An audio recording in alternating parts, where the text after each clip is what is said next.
سلامونه جوړ په خیر په دې هیله چې ټول افغانان جوړ او تازه وي ملګرو هغه افغانان چې عیسوي کې څو اسنادونه لري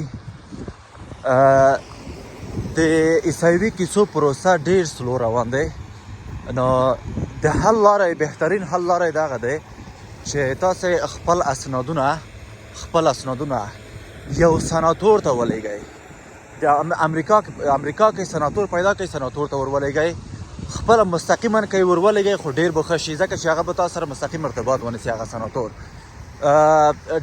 ډیر خلک ډیر افغانان همدې له طریقه تللي دي او زه خپلم چې زه یعنی هغه پرواز کې چې ما نوم چا ورکړی و یو سناتور ته زما اسنادونه لیږلي وو زما یو ملګری دی په امریکا کې ما اسنادونه مکمل اسنادونه مې یو سناتور ته لیږلي وو د هغه سناتور له طریقه زه دلته راغلم زه کاناډا ته راغلم او که چیرې تاسې کوم ملګري مثلا په امریکا کې پیژنئ او خپلوان م امریکا کې وي که نه تاسو همچنان کولای شئ چې په امریکا کې تاسو وکیل ونیسئ وکیل ځان ته ونیسئ چې تاسو کاناډا اسنادونه تاسو مخته یوسي سر مخلاص داسې کیږي ځکه چې ما خپل وکیل چې و هغه امریکایي وکیل و هغه کاناډایي وکیل نه و چې زه هغه ته راوستلم زه یې کاناډا ته راوستلم زه امریکا ته تلم ما پی ټو کیس خو زه امریکا ته لاړم نه ډېر وخت نیو زه دې خوا ته راغلم او دا هم شو چې زه دې خوا راغلم خوشحاله یم په کاناډا کې د امریکا نه کاناډا زر چنده ښه دی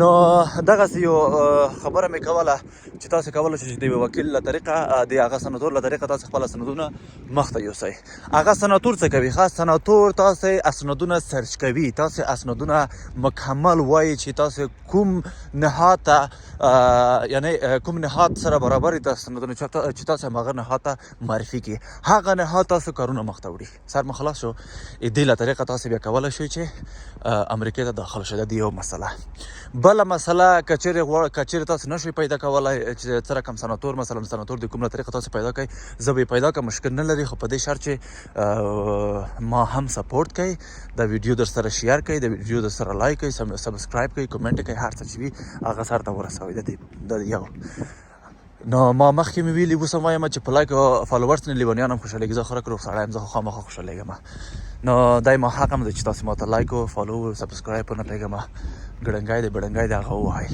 زه په ساده الفاظو ځکه غږېږم چې خلک پوه شي زه کولی شم چې منظم نږدې واچوم دریشي ښه ښکلی دریشي په ځان کړم او منظم چوکۍ کې کښېنم داسې رسمي وغږېږم لکه په ډېرو لغتیو تاسو هغه کم پوه شي کله کله ګپ ولم کله کله ټوکې کوم او په ټوکه هم خفه نه شئ نو دغسې قصې دي بله ګورئ تاسو ښه لږ ذره تاسو صبر وکئ زه مطمئن یم چې جنوبي هیوادونه خلاصیږي د افغانانو په مخ زه مطمئن یم چې خلاصیږي باور وکړئ چې خلاصیږي ځکه دلیل چې شی دی دلیل دغه دی چې دومره ډیر اسنادونه دوی ته ورغلي دي امریکا هغه مهاجرینو سازمان ته چې دوی نه هغه لاره ورکه دي چې څه وکړي نشي څېړلی نشي بودیجه پکار دی هغې ته مصارف پکار دي مصارف هم په هر سره دوی مصارف ورکولی شي پیسې لري امریکا داسې نه دی چې پیسې نه لري که نه ښه ډېر هم لري بله چې ټول افغانستان راولي بیا دومره هم پیسې لري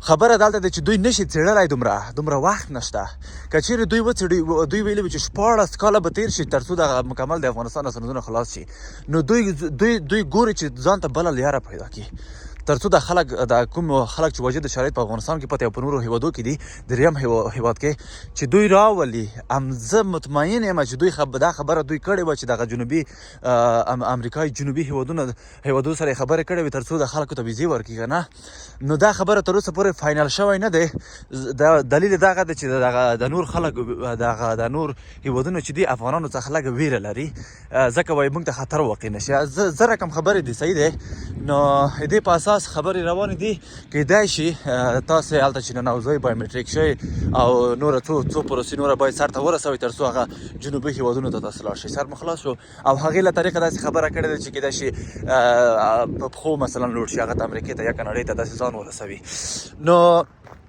هغه هم کیدای شي ځان ته شرایط دوی ولري شرایطو په اساس خلکو ته ویزې ورکړي نو تاسو لږ منتظر پاتې شئ که تشویش مه کوئ حوصله مه پتنګوئ ځکه چې څومره حوصله پتنګ کړم هغومره مو کار خرابېږي نو نورمال مخکې ځئ ان شاء الله چې کوم نوی خبر ما واورېدو حتما زه تاسو سره شیر کوم، حتما تاسو ته وایم چې دغسې خبر دی نور نو تاسو خپل اقدام باید وکړئ که نه. او زه والا چې زه وکولی شم والا چې والا که ټولو ته ونه شم کولی هغه 2-3 نږدې ملګرو ته خو به وکړم که نه. خو اوس زه اجازه نه لرم او د چا نه پیسې هم نشم اخیستلی. زه پیسو والا زه نه یم، ځکه چې افغانان خو هسې غریب په سلو لیارو خلکو وویل پیسې ته نه ویلي دي، نو دلته بل ظالم هم پیدا شي اجمل په نوم. دا خو ولاسته ډېر سخت ظلم دی، زه نشم کولی، ما وجدان مې نه مني، زه کولی هم نشم. دا ما د جرأت لرم هم نه چې چا نه زه پیسې وخورم. نو داسې د مشورې په شکل ما وغوښتل چې دغسې یو څو کلمې خبرې وکړم په دې هیله چې د ما خبرونه تاسې یو ښه برداشت وکړئ او په دې پوه شئ چې څوک حق دی څوک نه حق دی، کوم خال یاره خلکو ته ښیي کوم بدل یاره خلکو ته ښیي. نو په دې خاطر نو زه مطمئن یم چې افغانانو ته که چېرې د پیسو خبره وکړي چې پیسې راکړه زه کار درته کوم یا مشوره در کوم، دوی مني، مفتې خبرې نه مني، دا پوهېږم. خو زه خیر مشکل نشته، نو زه د چا نه پیسې نه اخلم. په دې مفتو خبرو کیدای شي تاسو سر خلاص شي او تاسو ځان ته لیاره پیدا کړئ. زه که چېرې څوک تشویق کړم که څوک تشویق نه کړم، دوی خپل کار کوي، سر مو خلاص شو. نو چې دوی خپل کار کوي، افغانان خپل کار کوي، نو پرېږده چې لږ پوه شي، بیا خپل کار وکړي، په یوه لیارې پوه شي، په یو موضوع پوه شي، لږ معلومات ترلاسه کړي، بیا دې کار وکړي. نو دې په خاطر زه راغلم میډیاو ته، سوشل میډیاو ته، چې د تاسو سره یو څو موضوعات شریک وسازم. دغسې قصې وې په دې هیله چې پوه شوي وي. اوس زمانو دری پارت یا فارسی پارت. دوستای عزیز، اولتر سلام. دوم، امید است همه‌تان جور و صحتمند بوده باشید. دوستای عزیز، کسایی که کیسای سایبی داره یا اسنادای پیک و پیتو یا یک بالاخره یک راه یک سند داره که بالاخره توسط سند فکر میکنه که من امریکا رفته میتونم. دوستای ارجمند، دوستای عزیز، دوستای قند، افغانان رنجیده غیور با غیرت افغانستان، گفته مو سیاستمدارا، ما به شکل عامیانه به خاطر گپ میزنم که دوستا بفهمه گپ من بفهمم. از خاطر بسیار صمیمانه بسیار کردکی گپ میزنم که بفهمه گپ بفهمم. خوش ندارم که امی گپای خود در چوکات یک ادبیات بگم، چون بعضی اشخاص هست شاید از ادبیات مثلا پای نبره که یگان لغات رو استفاده کنم، باز بیای بر ما بگه که بدر این لغت چی نام چی معنا داشت، باز من مجبور یک ویدیو دیگه جور کنم لغت معنا کنم. برای از خاطر ما میخوایم که تامیانه کردکی گپ بزنم. دوستای عزیز، دوستای ارجمند، گفتم اگه شما یک سند هم دارین که فکر میکنین که توسط سند شما آمریکا رفته میتونین، اولتر کوشش کنین که اون سندتون به سناتور روان کنین. این یک سیستمی است که کس زیاد نمیفهمه. من خودم هم توسط سناتور انتقال داده شدم از افغانستان به ابوظبی، سناتور امریکایی. و یا اگه دوستایتان در امریکا هست، اونا میتونه که همونجا بر شما وکیل بگیره و شما رو وارد کانادا کنه. این امکان داره. به خاطر چی گپ میزنم؟ چون ما توسط وکیل امریکایی به کانادا آورده شدم. گپ رسیدین دیگه، این قسم امکانش هست. چون خودم توسط می کیس آمدم، توسط نمی راه آمدم، من وکیل امریکایی بود به کانادا آمدم ما. ولی اسنادای ما زیاد بود، یعنی واجد شرایط کانادا همچنان بودم نسبت به امریکا که واجد شرایط کانادا زیاد بودم. در امریکا زیاد در پیتو میشد، من نخواستم که اما پیتو را پیش برم، زیاد وقتم تمام میشد. تا هنوز هم که کسایی که پیتو داشتن، کسایی که کسای پیتو داشتن، تا هنوز هم در چی مونده، ابوظبی مونده. دیگه از خاطر خواستم که این موضوع رو شریک بسازم. شما توسط اسناداتتون در یک سناتور امریکایی روان کنین.